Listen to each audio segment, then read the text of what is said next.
She seems so quiet, peaceful, angelic. But just when you think you've figured her out, you discover she's a little unusual.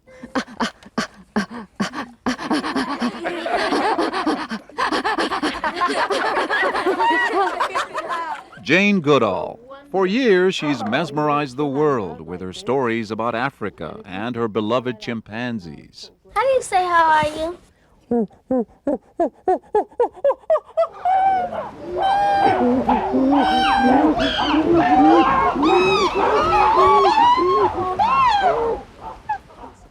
She's 59 years old now, a life devoted to the study of chimpanzees. Before Jane Goodall, chimps were dismissed as, well, just animals, good for a laugh at the circus, or as stand-ins for humans in medical research. But then this young and adventurous Englishwoman persuaded us that chimps, the most intelligent of the great apes, deserved much better. Come with us as we follow Jane Goodall to her laboratory in the wild,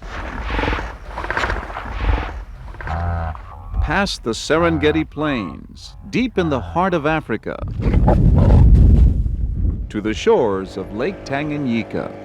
When I came here 30 years ago, right the way along here, it was all trees coming down to the lake. Gombe, a national park in Tanzania, rises steeply from the shore to lush 3,000-foot mountains. As we arrive, we're welcomed by Goodall's research staff, children from a local village, and some of Goodall's oldest, dearest friends. Charlotte Uhlenbrock is one of Goodall's researchers. Do they know Jane, do you think? Do they recognize her? Oh, sure, without a shadow of doubt, yeah. They know Jane. But it's uncanny that every time she comes, you know, the next day, the chimps come down to the beach. Sure enough, as we approach the Kakambe waterfall just up the mountain, we're treated to a spectacular aerial show. Quite a greeting. Unbelievable. It's called a display. The chimps are excited, their hair bristling. They're exhilarated by the roaring water. Maybe they were greeting you. I think they were. That was magic. That was just magic. Unbelievable. Unbelievable. Unbelievable. And you don't see that very often. Jane Goodall has been living the magic since 1960, when she began hiking, exploring, becoming one in tune with this rainforest. It's a long way from her childhood in Bournemouth, England, back when her only chimpanzee was a stuffed toy named Jubilee. I can't really remember a time when I didn't want to be in Africa. I know that I started wanting to be in Africa when I read Dr. Dolittle. And I think I was about 6 or 7, probably 7 at that time. As a teenager, Goodall went to secretarial school instead of college. It was cheaper, more practical. Then at the age of 23 came an historic meeting. She was introduced to Dr. Louis Leakey, the renowned explorer of early man. Struck by her charm and her zeal, he made her an improbable offer. Go to Africa and study chimpanzees. It was a dream come true. No college degree. No college degree to start with. No background in science. Nope, none at all. So why did Louis Leakey pick you, of all people? Well, he picked me because he didn't want somebody with a biased mind all cluttered up with scientific theory. He wanted somebody who really wanted to go out, stay out with the animals, and learn about them. And he said to you, you will wind up staying how long? He thought about 10 years. I thought, at that time when I was 26, well, that's forever. So I thought, well, 3 years. In fact, it's been 33 years, the longest ever running field study of animal behavior, and Goodall is still at it. It's the most wonderful thing to come back and be accepted and to be able to sit near them and immediately know who they are and know all about them. They are man's closest living relatives. Nearly 99% of chimpanzees' genes are identical to the genes of humans. Their brains more like ours than any other living creature. This is amazing. It is, isn't it? It's just I amazing. mean, you can tell they're completely ignoring us. That shows that they trust us. Atlas. Hello, Atlas. Goodall's work here has revolutionized the study of wild animals. Her first discovery was so stunning, scientists had to rewrite the very definition of man.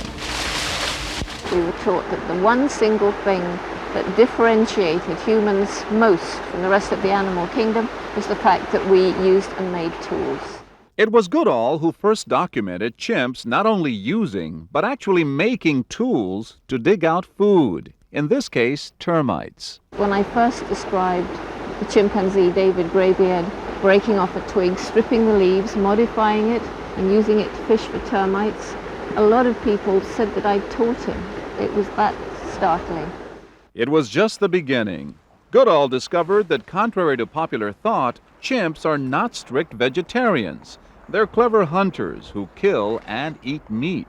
And then in the 1970s, a more startling revelation, a darker side. Goodall saw one group of male chimps fighting and killing a rival group of males. Like humans, chimps are capable of waging war. Even more horrific, she also witnessed cannibalism among the chimps. But among all her discoveries, Goodall is most proud of her research comparing chimp and human behavior. For example, with chimps, grooming is a lot like human social bonding. It's the single most important social activity in chimp social life. You cement friendships, you improve bad relationships. About 150 chimps live in Gombe, divided into 3 separate communities. They certainly want to make their presence known. They want to make their presence known when they're arriving in a food tree and when they're wondering if anybody else is nearby. Chimps feed in the morning. At midday, they gather to relax, a little family time. Fifi I know so well. I mean, I've been with Fifi since she was a little infant. Fifi. At 36, she's old for a wild chimpanzee. And with 6 youngsters, she's also the most prolific female Goodall has ever seen. How long does the baby hang on her like that?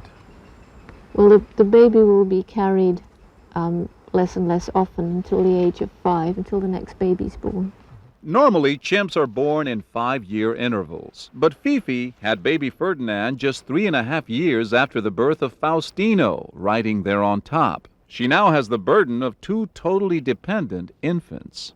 Is she very protective of the baby? Very protective. She's a very good mother. In chimp society, it is the males that dominate. They're bigger, more aggressive. Freud is the leader of this group. He's the boss. He's the alpha male. Freud is 23, not the oldest male. The alpha male usually isn't. But he won his top rank the usual way, by fighting and beating his predecessor. Together, he and the other males guard their territory against outsiders. Look at that. They're so adorable. Cute as they are, we weren't allowed to touch the chimps. Goodall wants to study their behavior in the wild, with as little interference as possible from humans. Chimps are not normally aggressive toward man, but if threatened, they can be dangerous. A male chimp can easily weigh more than 100 pounds. His strength is Herculean, at least 4 to 5 times stronger than a man's. Goblin here could easily lift me over his head with one arm. On Gombe's narrow trails, it is the humans who make way for the chimps. And there is one of them everyone tries to avoid. So this is a much feared Frodo? He's scary. He's really scary. He will charge me, knock me over, hit me up and down like this, stamp on me. In fact, Frodo has lashed out at several researchers. Goodall is his favorite target. He's attacked her 3 times. He's not trying to kill anyone because he could do it with great ease. Look at that one up there. Yeah, that's Atlas. Where did you get the names? Well, the names just come. Sometimes they remind you of somebody. We've tried to keep the same letter so that Fifi's family all begin with F. Strangely, almost eerily, the names often match the chimps' personalities. There's pensive Freud, the inquisitive Gimbal, the fearless Faustino, Goodall has spent thousands of hours doing just this, observing, patiently, quietly. It looks easy now, but 33 years ago, getting this close to the chimps of Gombe was an ordeal. Shortly after arriving here, you wrote a letter to Louis Leakey, rather frustrated, saying, "Life is depressing, wet, chimpless, fruits not fruiting, chimps vanishing, me being ill." It was a very, very difficult time. If I didn't get results, then the money would dry up. And just as concerning for me was letting Louis down. 3 discouraging months went by, with the chimps still keeping their distance. Goodall, determined as ever, decided to climb the highest mountain in Gombe for a better look. The worst is just about over now. It's just a little way up here. When did you discover this? I discovered it about when I'd been here 3 weeks to a month, just after I had malaria, and I came up on my own. And after that, I used to come up every single morning before light. She called this the peak, and from this vantage point, she could watch the chimps below, and they could watch her from a safe distance. Sort of gold mine for you up here at the top of a mountain. Fantastic, just fantastic. She would stay on this perch for days, spending entire nights up here alone. Sometimes when I was out here with my blanket, I would hear this rasping roar of a leopard. You know, it sounds like a bit like a saw. And I knew it was a leopard, and I just would pull the blanket over my head and think, well, I was meant to be here, so I'll be okay. She remained in Gombe despite the dangers and despite the criticism from other scientists who said she was too close to her subjects. Early on, some called the young and attractive Goodall a National Geographic cover girl. This is what the New York Times said of Jane Goodall in 1964. Fragile and blonde, with huge green eyes and a tip-tilted nose, she looks as if she should be pouring tea or watering the roses instead of prowling in the bush. So You surprised them. I surprised them. She kept doing it her way. And soon, Goodall's work in Gombe earned her a Ph.D. in animal behavior from Cambridge University. Not bad for a woman who never went to college. Goodall built her whole life around the chimps and Gombe. In 1964, she married National Geographic photographer Hugo van Lawick, and they raised a son nicknamed Grub among the apes. Your son Grub grew up traipsing about this forest. Yeah. In fact, you had him in a cage to protect him from... Protect him from the chimps, basically. There have been reports of chimpanzees taking human infants. When Goodall's work in Gombe earned her a Ph.D. in animal behavior from Cambridge University. Not bad for a woman who never went to college. Goodall built her whole life around the chimps and Gombe. In 1964, she married National Geographic photographer Hugo van Lawick, and they raised a son nicknamed Grub among the apes. Your son Grub grew up traipsing about this forest. Yeah. In fact, you had him in a cage to protect him from... Protect him from the chimps, basically. There have been reports of chimpanzees taking human infants. When Grub was 7, Goodall and Van Lawick divorced. A year later, she married Derek Bryson, then director of Tanzania's national parks. It lasted only 6 years until he died of cancer. Did Gombe help you overcome the loss of your second husband? Yes, it was very healing to come back here and be out in the forest with the chimps, and they're very undemanding. They're also endangered. At the turn of the century, millions of chimps roamed Africa. Today, perhaps only 200,000 are left worldwide. And that's why Goodall now spends most of her time crisscrossing the globe, spreading a gospel of conservation. She's created an international foundation to save the chimps, the Jane Goodall Institute. Its mission? To stop deforestation, end illegal hunting of chimps, and sharply limit their use in medical research.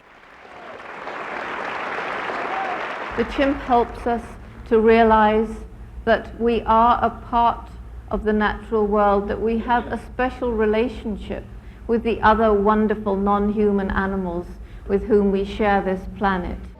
Slowly, the message is getting through, especially to the young, like these children in Los Angeles who performed a song, a tribute to Jane Goodall and her work in Gombe.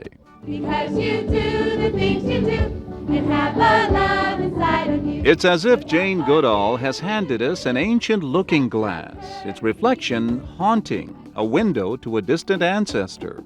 And the chimps, they seem as fascinated as we are. Okay, just one last look. You really love these animals, don't you? I really love them.